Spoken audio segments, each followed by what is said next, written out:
Hey everybody, my name is Jennifer. This is Metatron speaking. The channeled messages have been coming in fast and furious from all sources, extraterrestrial, gods and goddesses, archangels. I'm going to share two different messages with you today. One of them is based off of this oracle card, which is one of the many cards that I pulled recently for personal oracle card reading, but instead Metatron turned it into channeling individuals and or past lives. So in this one, those lovely kitty cats just made me think Egypt. And you would think it would be like Bastet or someone like that I'd be channeling, but it is actually Isis that I have a message from. So I'm going to be doing a message from Isis, and then I have um, a very fascinating message from Metatron. So we're going to do both of those today because they're both a little bit shorter. So I figured I'd squeeze them together because I kid you not, I have so many. I wish you could see my phone. I mean, it's just, I can just scroll forever with all this text that I need to turn into videos for you guys because I've just been channeling faster than I can make videos, which is crazy. Um, but I probably have 6 more that are ready right now, and I could very easily channel another 6 right now if I had time, but I'm gonna make this video and then I have to, like, channel for clients, so I won't be channeling for fun yet. Um, but let's talk about what Isis said. So, Isis starts off with saying, "This feels like a good time for you to channel me. Do you remember me? It's fascinating how the mind forgets everything. It's nearly impossible that it could forget so much. Everything. Everything you've been, everyone you've been, everything you've known, everyone you've known." So she's like sitting here like musing about how I don't know her and how I don't know all these things I've been and done, these people I've known. And she's just like, it's pretty much impossible for you to forget all this stuff, but and yet you have forgotten everything. So she's like musing about it. Um, an eternity of life just wiped away. And now, with this blank slate, you must remember enough to save the world. So Isis, I'm not sure if I'm describing this right. She has a sense of humor that's kind of like dry sense of humor. Um, So it's coming through here. So don't take her too seriously. She's just her personality is just different than the lovey-dovey guides that I often bring through. Um yes. So she's like, an eternity of life just wiped away, and now with this blank slate, you must remember enough to save the world. It's a bit comical, really. You've been totally handicapped, placed on a 3D planet with reptilians, lied to by everyone, purposely, accidentally. Now you need your soul to guide you out. But some don't even believe they have a soul. It's a good thing Creator and the archangels are so optimistic about this plan, because I'm not sure everyone is. I don't mean that to discourage you. The odds are stacked against humanity, but that's the way Creator likes it. It's the story of the greatest underdog of all time rising to the role of ultimate hero, chosen one, savior. It will be a glorious and satisfying resolution to the woes of the universe. You know, we have already seen the ending many, many times, in slightly different ways each time. Time, if you will, keeps replaying itself with slightly different outcomes as the present and past change. It just keeps on cycling through like a song on repeat. where a couple lyrics change each time, or there's a new instrument added. It's fascinating to watch. It's a spiral. She's describing time as a spiral, cycling around, but because it's a spiral, in a slightly different position than the last time it came around, right? Because if it was repeating itself, it would stay right here. But time changes and moves. So even though we're still cycling around, it's a little bit different each time on a different level, different layer, different outcome. So that is her message to us. She does come across kind of, I don't even know the right words to describe it. I don't want you to misunderstand her because there was nothing bad about her energy whatsoever. She's just kind of tough and a little to the point and just a little just a different energy. Totally fine. So the next thing I wanted to share with you guys is a conversation I ended up having with Metatron. So how this came about is that uh, as many of you know, I can do work in the astral realm, which means people who have died, who have not moved on back to heaven or back to God. I can help them move back there so that their cycle can continue because the astral realm is um it's like limbo. It's like it's being stuck in a place that's not helpful for them. So I had moved a soul that was stuck in the lowest dimension of the astral realm. And because there's three different levels to it. So unfortunately, they ended up in the bottom one. So I helped them out. And then they returned to me after they went to the light. So sometimes, because this doesn't happen a lot, they don't return to me very often after they've gone through the light. Every once in a while they do. This particular time, I was moving someone for a friend. And because it was for a friend, I asked them if they wanted to come back and talk to me. And they said yes.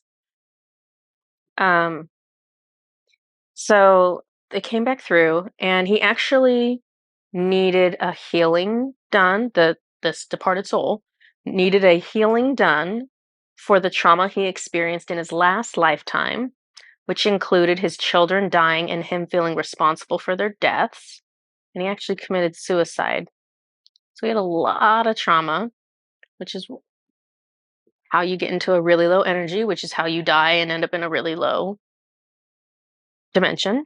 So as I was healing him, I was asking Metatron if this was a. I was asking Metatron if the way I was healing this individual was equivalent to or very similar to the way that archangels or whoever is up in those dimensions heals souls that go back there. So basically, when you die, you go back through this white light tunnel. It takes you back to the dimension where there are angels and God and the all of the souls that died before you or the pets that died before you. All of them are there.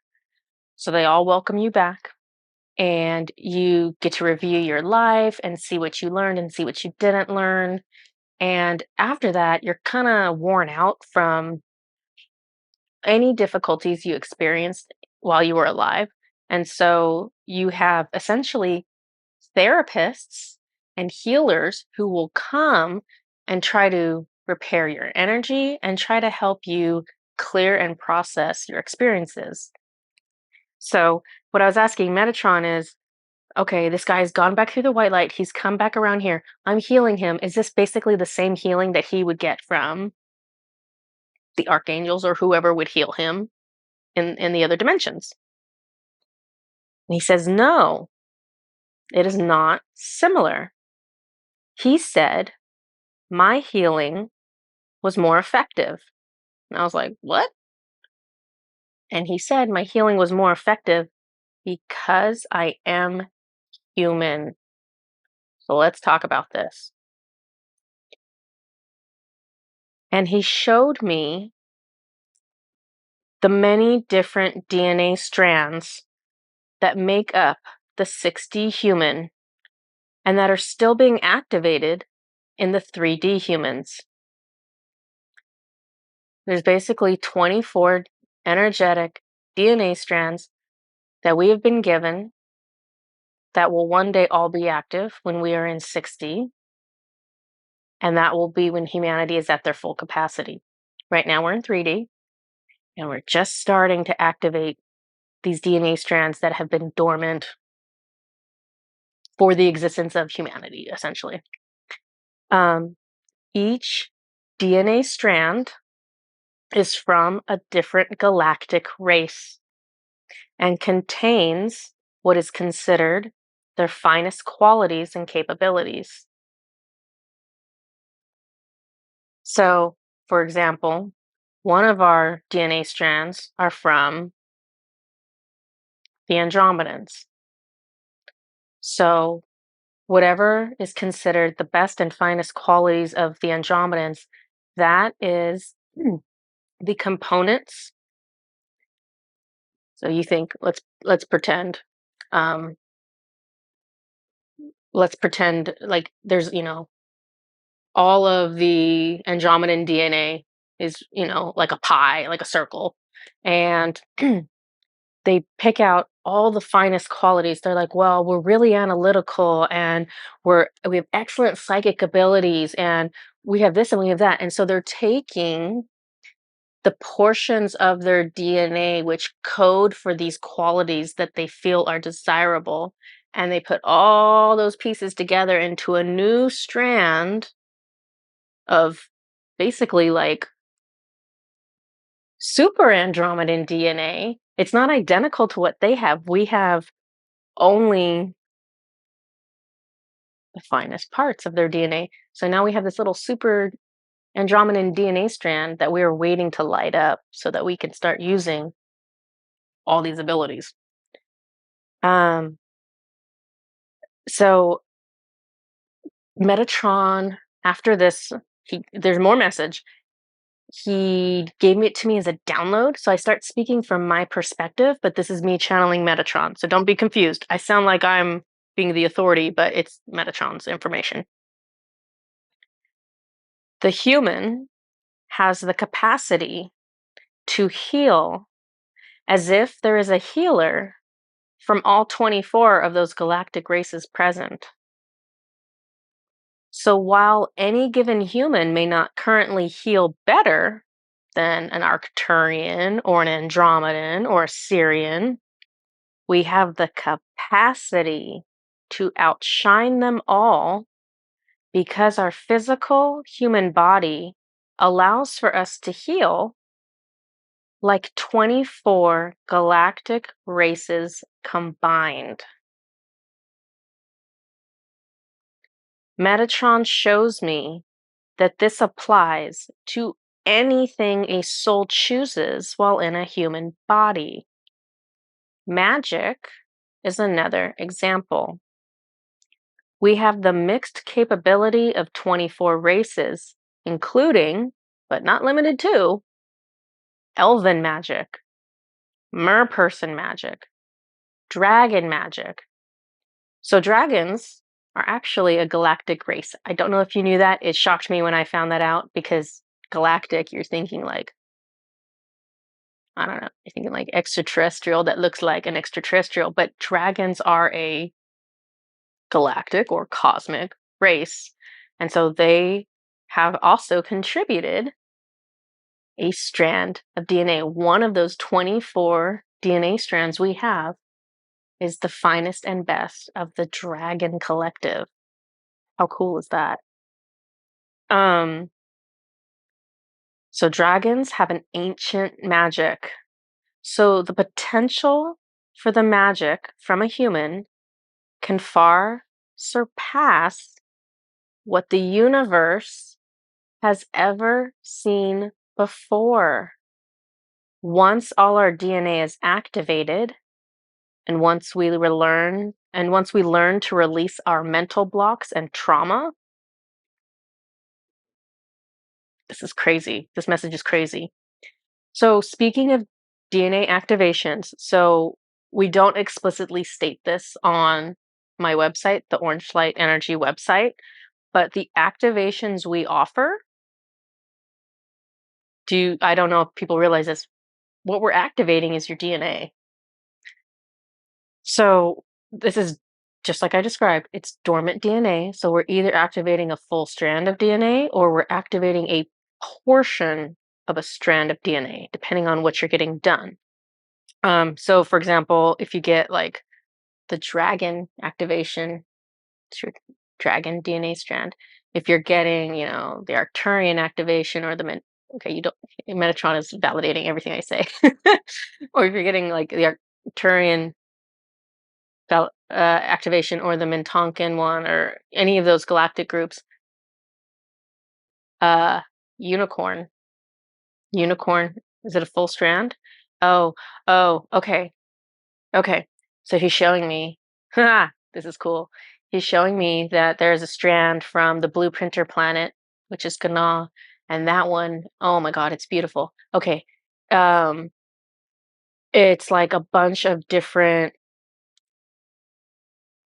DNA segments from different groups. Okay, so there's a unicorn segment on the Gana DNA. There's a faerie segment on the Gana DNA. There's an elven segment.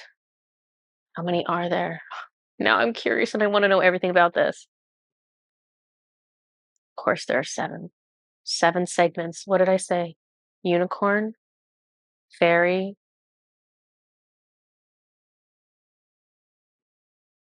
unicorn. Sorry, I was asking questions. Unicorn, fairy, elven. What am I forgetting? Does the dragon? The dragon have their own strand? Oh man. Okay, so there's four more. I'm gonna have to figure it out later because I can't have you guys just sit here while I figure it out. So the activations on our website, most all of them activate your DNA. If you're getting like the Metatron activation, that doesn't activate DNA, right? Am I correct? Okay. And the Ashtar one doesn't activate DNA. Am I correct? Okay. Um, but like the angel one, you have an angelic DNA strand. So if you get the angel activation, it's activating that one. So anyway, so I'm just throwing that out there in case you guys are interested. Da da da da da da da da.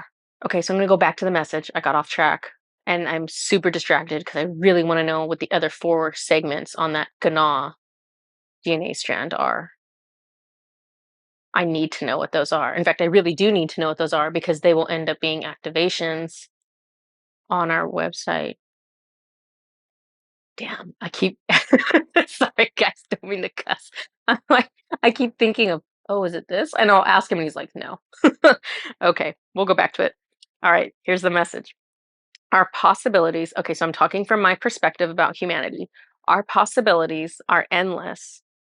This is why Metatron and other guides have been telling us this over and over again. They're always telling us we can have anything we want. We can do anything we want. We have endless possibilities.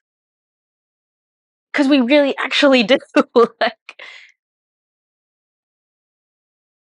these bodies really do have the capability of not just everywhere we came from, but because we are them combined, who knows what we can do. Um, so it's kind of comical that these soft bodies covered in delicate skin are housing this much power. We don't have any horns or sharp teeth or anything. We actually seem completely fragile visually, really, right? We don't look like a hardy species. But I guess the joke is on us because we've been thinking that we're some type of subpar or not as good species. We think, oh, these, all these galactic races, they're so much more advanced than us, and they're so much more loving than us, and they're so much more everything than us, right? And it's like we have been underestimating what we can bring to the table, and we actually need to bring this to the table. So our planet might be in the lowest dimension that it can be in because the 3D that we're in, we cannot go lower. If we if you go below 3D, we're dipping too deep into the astral realm, so we actually can't get any worse than we are, unfortunately. So our planet is in the lowest dimension it can be, but there's nothing inherently low about the human body or the human experience. We have the capability of being the best the universes have ever seen, the finest healers, the finest psychics, the finest creators, the finest magic. If we are truly doing this correctly, we will not segregate these abilities or these qualities. We won't say, "Oh, I'm a healer, I'm a psychic, I'm a creator, I do magic." We won't separate them like that. We will combine all of those and use those into whatever method brings us joy. So, whatever you're doing, you're playing a song or you're making a piece of pottery or you're standing up in front of people and teaching them something, all of us will heal with what we are doing.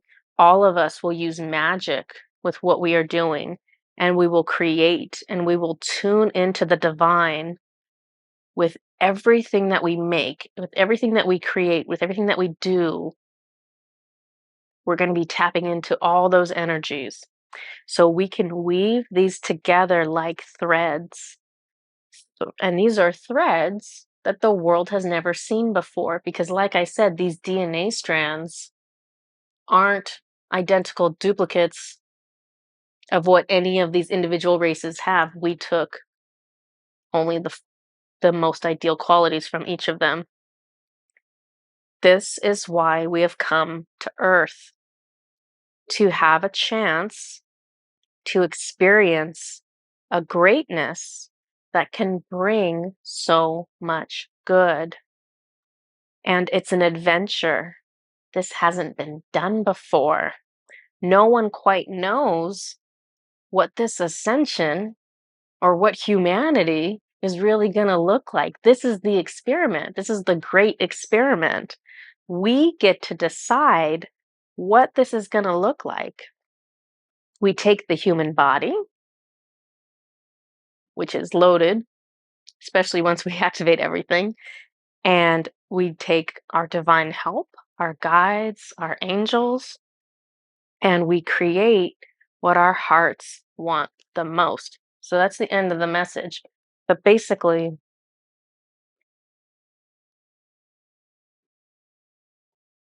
everyone is always feeling like, oh, why did I incarnate on Earth? Yeah, it's a great place to learn lessons.